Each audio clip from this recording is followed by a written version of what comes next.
Welcome back to Bubuyog TV.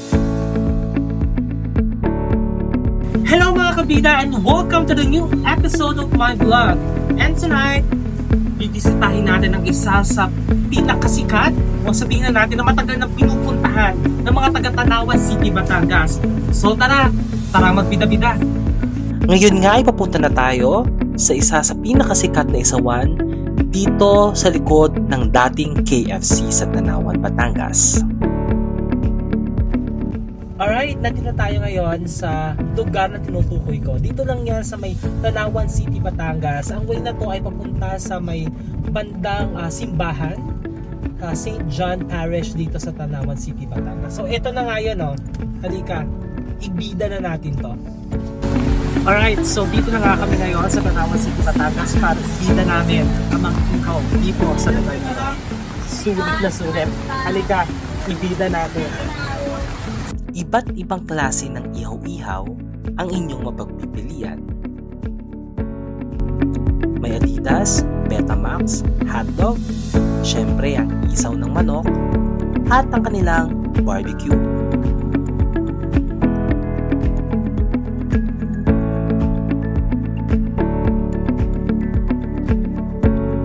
At eto na nga, ibinida na natin ang ating cooking skill. Exciting, di ba? So dito nga sa lugar nila, self-service lahat. So ikaw yung kukuha ng kanin, syempre, balot-balot na yan. Then, meron din silang balot-balot na sibuyas. And of course, ang paanghang ng ating samahan, yung sili. Ayan. So ito siya.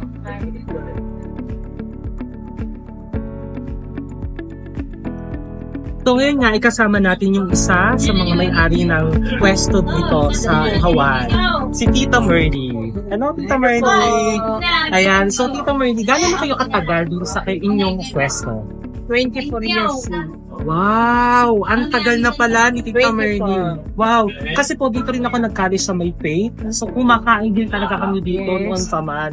Talagang alam namin yung quality ng mga pagkain dito, the best talaga. Thank you.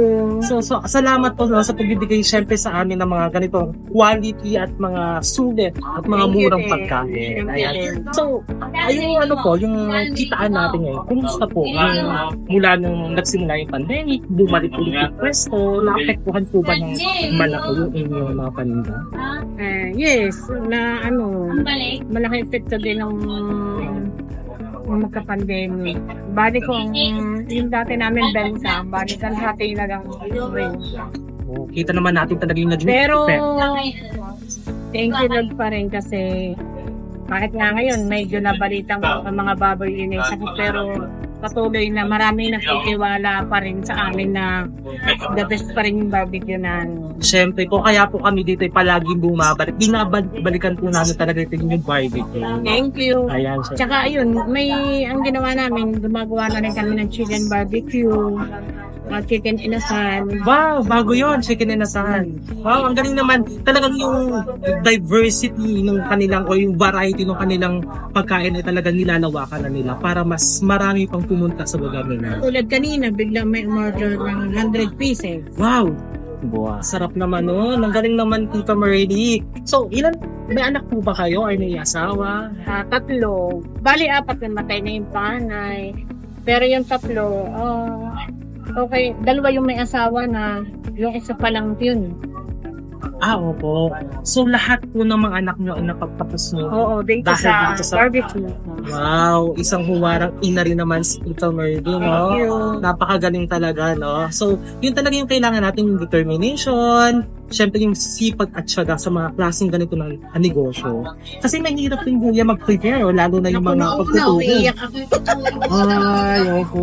Pero nung makita ko na habang dumadami yung customer mo, masaya na ako. Kahit napapagod ka, masaya na kasi malaki yung benta. Pero sobrang laki yung benta namin, hindi nagpa-pandemic talaga. Pero thank you Lord pa rin kasi okay na uling bumabalik naman sa dati. Ayan. So ano po yung message nyo sa mga nagsisimula pa lamang lang ng mga negosyo? Lalo na yung mga kagaya nitong mga ihawan na. Ay, siyempre, talagang sasamahan ng sipag, tiyaga. Number one, siyempre kay Lord magtiwala. Tapos, siyempre, kasama natin yung kalinisan. Ayan. So maraming salamat po Tito Maylin sa pagpaunlak ng interview na ito. Thank you po. So, ayun lamang mga kabida. And syempre, Ako ang bida dito sa Ihawan. Mar and Merly Barbecue. Thank you. thank you po. At so, napaunlakan nga tayo ni Tito Merly dito sa kanilang pwesto. Dito lang yan sa Mar and Merly Ihawan. Dito yan sa may Tanawan City, Batangas. So, luto na yung ating mga pagkain. Look. Ayan, so kain muna tayo mga kabida.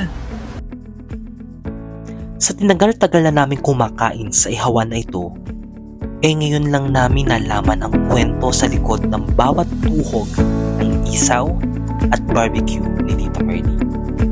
Di matatawarang dedikasyon ang kanyang ibinibida araw-araw upang makapaghatid ng masarap, malinis, at abot kayang presyo ng mga pagkain. Ito ang isa sa mga kwentong lalong nagbigay sa atin ng inspirasyon upang lalo pang magpursige sa buhay. Talagang ikaw ang bida, Tita Merly, ng istorya natin ngayon.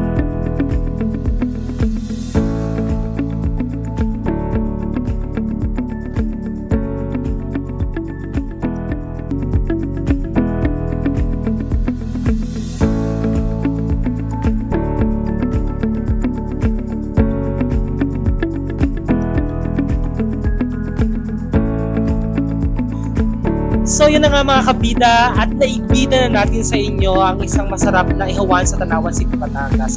And maraming salamat po kay Tito Merly and Mars Ihawan. At doon nga ay nakita natin kung gaano ba kahalaga ang kasipagan ng mga negosyante upang sila ay magtagumpay sa kanilang profesyon. Diba? So again, dito lang yan sa Bubuyog TV. So lahat ng mga small businesses, tutulungan po namin kayong i-promote dito lang sa aming page. So yun lamang po at maraming salamat.